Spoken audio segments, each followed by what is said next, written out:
success and failure because I can only do many things that I can do, but outcome is not in my hand. As long as I do it passionately without worrying about the outcomes will eventually come, and better outcomes will come. So that is the beauty of following a passion also, that you are not tied by success and failure. Else you are bound by success and failure, that invariably pulls you down. You are not happy with your pay rise, you are not happy with the company position. So if you're not passionate about it, all these things will prick you. But if you're passionate about it, you don't mind sitting in a garage and inventing the next big thing. There's a company in Coimbatore called Bull. Bull started with 8 employees about 20 years back. Bull manufactures all the JCB machines like that. They manufacture the house, the back house. Other day I was meeting the founder, one Parthipan is there. I was telling, look, I started with 8 people. Right now, we export to 60 countries. It's a 2,200 crore revenue company just out of Coimbatore. Pure passion, invented 19 patents now. They compete with companies like JCB. They compete with some of the biggest giants. But when I sat with them for half an hour, only thing I found is passionate. From 8 to thousands of employees, 2,200 crore revenue, 60 plus countries exports.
Want to go madness, we don't even know why we are doing it. 1 hour we are like, oh my god, I wasted 1 hour on Instagram because I'm only looking at all those things.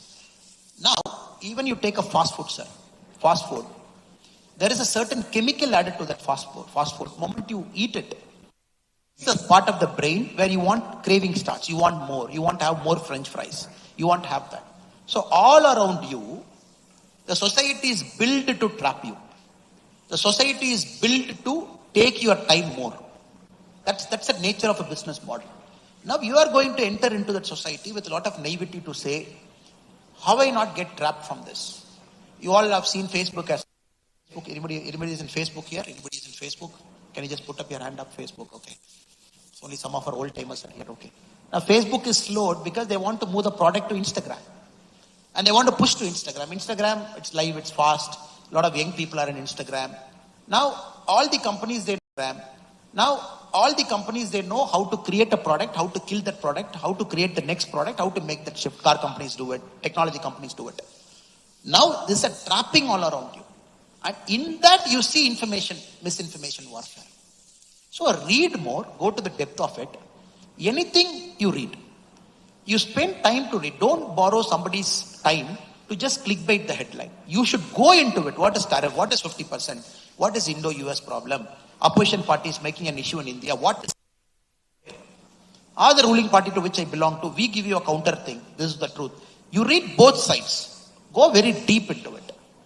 Unless you spend time understanding what is truth. Now there is a new word called pseudo-truth.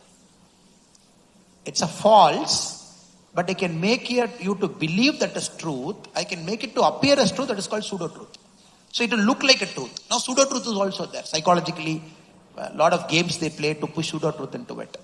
So a lot of hooking happens, attention mismatch happens, death scrolling happens. So that is why I mentioned focus. Why did I mention focus is, I remember Mark Zuckerberg in an interview said, morning when I go to my wardrobe, I open. It is only my grey sweater. So hence grey sweaters, I wear a jeans pant, I go out. Because morning only I get trouble what to wear. My decision making energy goes there. All through the day, this is how my mind behaves. So morning I want Warren Buffett, the great man, Berkshire Hathaway. Can you imagine somebody eating the same breakfast for 45 years? Same breakfast 45 years. Every day, same breakfast, same shop, same morning, same item, $2.15 he pays, eats the breakfast and comes out. 45 years. He created the richest corporation in the world. Because his theory is very simple.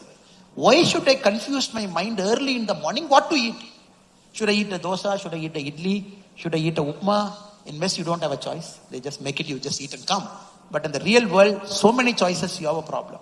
So, great examples is, I wear a white and brown or some blue shirt sometime. Because it is all to limit the choices. Because this gives you a lot of confusion. And this is the best way to counter misinformation. Because your mind is always sharp and alert. You are not stuck in the choice paradox. You are limiting your choice consciously. Then you are focused, super focused. Then you do great things what you want to do. This is my advice. Thank you. Sir, what advice would you give to young people struggling between the pursuit of passion and pressure of practicality? Oh, it's a great question, but it's an individual choice because all of us are very different. None of us are similar. And our life choices are very different. The way where we are born is different.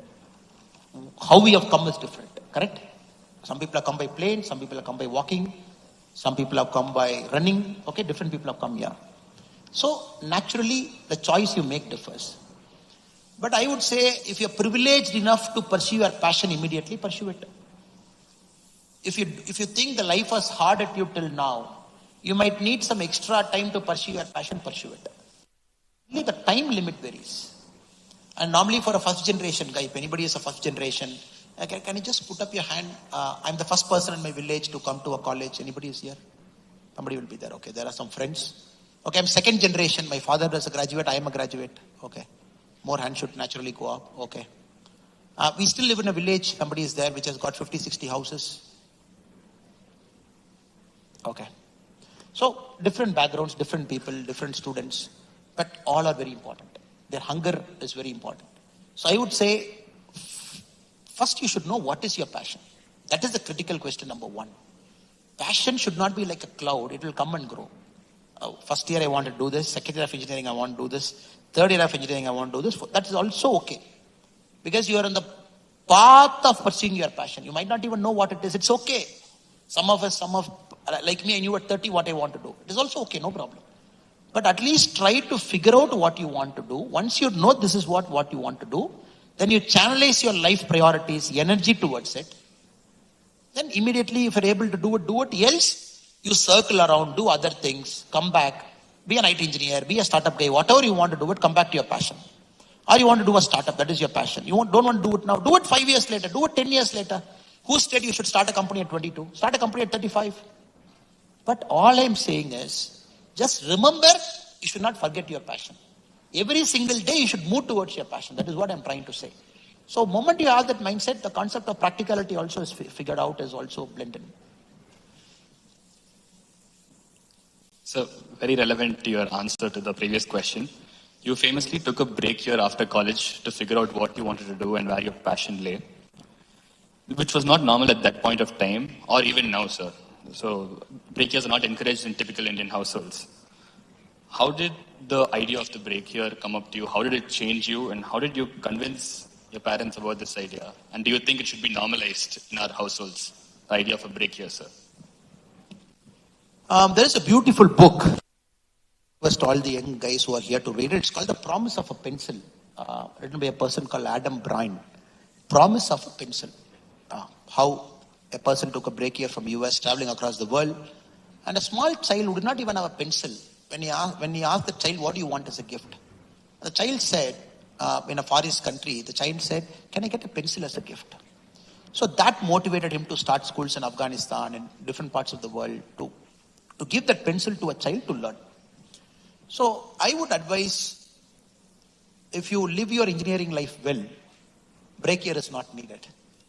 So I'm not blaming myself. So use this 4 years well, properly, move around, understand things, where you want to go, and what you want to do. Possibly you'll go there. But my case was slightly peculiar in the sense, my professor is here, I don't want to lie in front of him. I'm not that great a technical student. to say that I'm a great engineer, I can be a proud engineer. No, after entering into engineering, second and third year, I realized probably this is what not I want to do. I'm more like a human guy, want to touch and feel. I want to see things in front of me. And engineering is something which I felt I'm not connecting too much to a core engineering. Like many of you, what is the easiest option you take? You get into an IT company because they come on day zero, day one.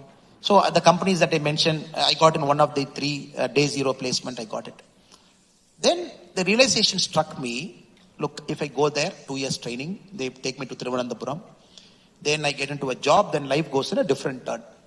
If I can resist my temptation for 1 year, just see where I want to go, figure out where I want to go, get the better clarity of where I want to go. I took that 1 year break after taking a job from the college because we are very proud 100% placement. Each batch will have a competition, right? You will have a healthy competition. Who achieves 100% batch and which is that first or not. And I took a break 1 year and I figured out what I want to do. Then maybe went in a different path. So I would advise for all of you. And the break year can also be a break week. Saturday, Sunday utilize for thinking. The break year can also be a break term. You get a term break.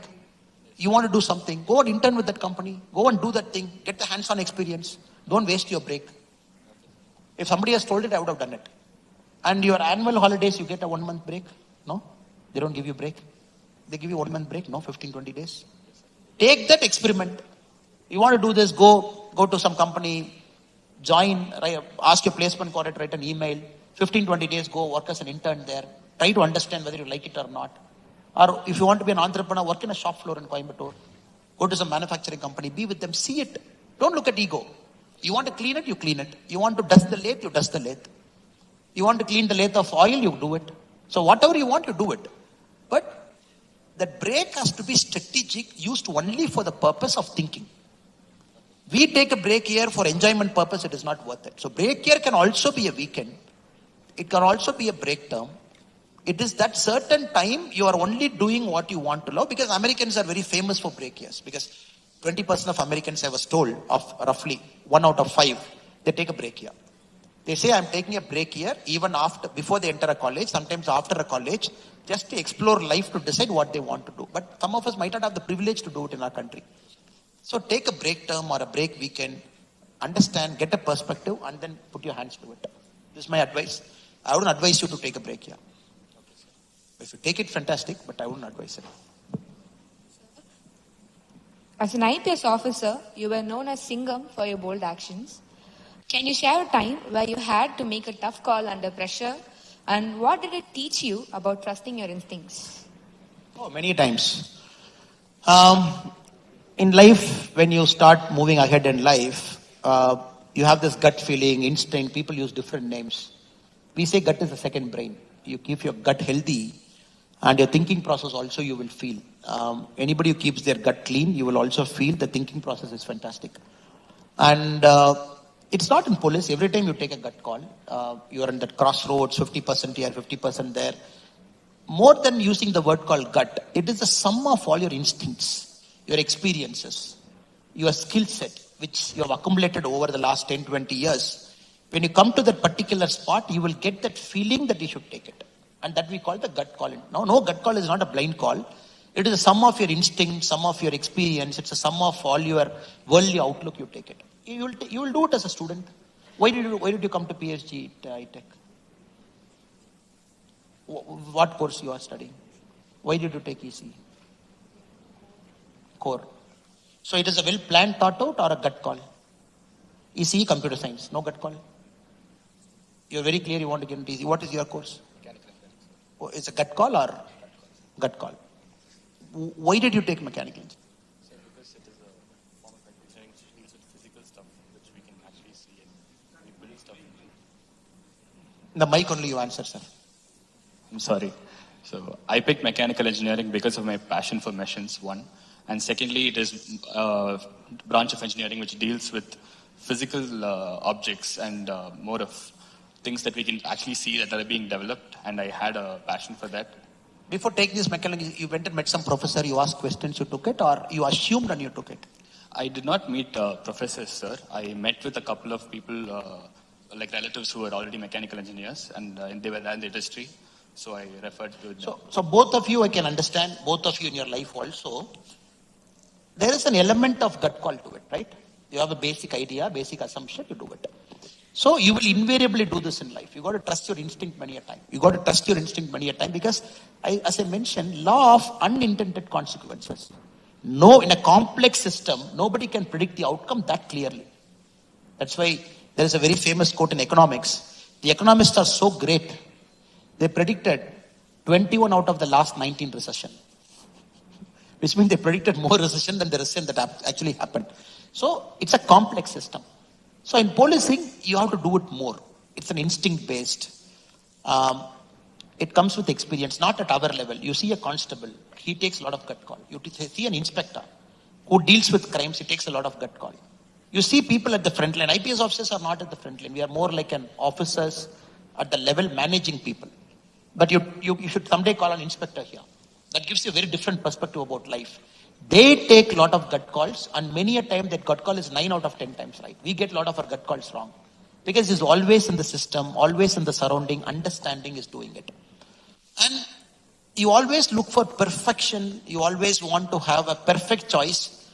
That is where we all get into trouble because a perfect choice is never there. Never there. It will only waste your time. You will miss the bus. And by the time delaying a decision making is the biggest sin than making a decision itself. So my appeal to all of you is make a decision, even if it is a gut call, just sail with it. Sorry for asking the question to both of you. Okay.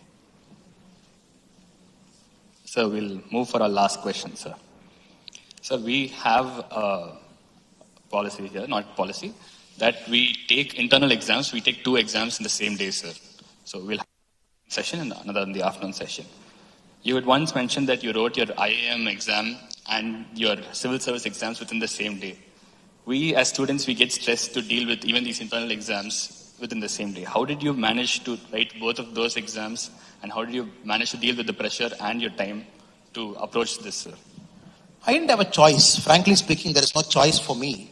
And during my MBA, I was very clear that I wanted to get into civil service because I've seen politics also. Service, I felt civil service is easier before I get into politics, if at all I change my mind in the future. There's no choice. The government of India's deadline is very clear. Deadlines are published, mains exam, optional papers exam, general studies exam, the deadline is there. To my shock, IIM Lucknow, the trimester exams, same date. I went with my dean. Dean said it is not possible because everybody writes in the morning. How can I write in the evening? Question paper is same. Then the chairman of IIM Lucknow at that point was J. Rani, who happened to be the chairperson also. Then I wrote a long letter to him saying that, look, I don't have a problem. I'll write my exam in the morning. I'll come back. I'm not going to see the question paper. You just give the same paper to me in the evening. I will sit down and write it. So you just have to trust me and do this for me.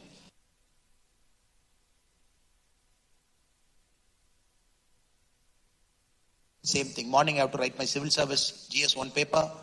Come back to campus. GS2 paper some days 2 paper. GS1 paper in the afternoon. Essay. Come back 6 o'clock. Start my MBA exam. Finish it. Through the night prepare for next day. Through 2-3 days it happened.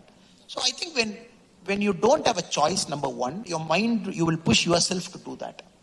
So that is why you will achieve 100% more things than us. You will do 100% great things than us. You have to just push your mind to believe it is possible. Because many a time we think very small.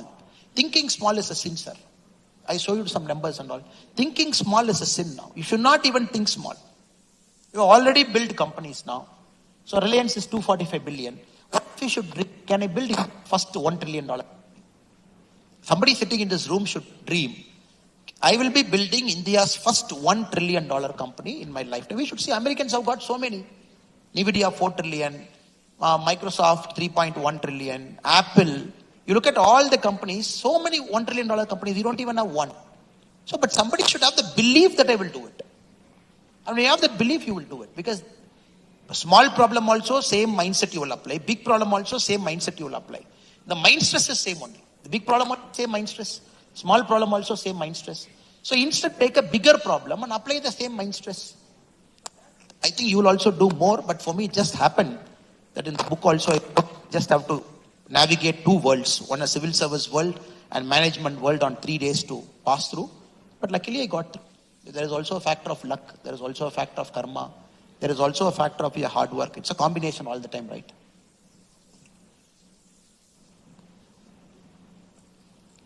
Sir, thank you for your patience and for your exemplary answers. It was truly an honor and personally even a dream come true to sit alongside you and discuss these questions and topics. Best wishes to both of you and through you to all the students here. You will achieve great things in life. I'm very, very certain about it.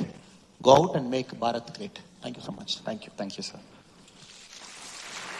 Complimentary remarks in appreciation of Sri Annamalai will follow after the felicitation.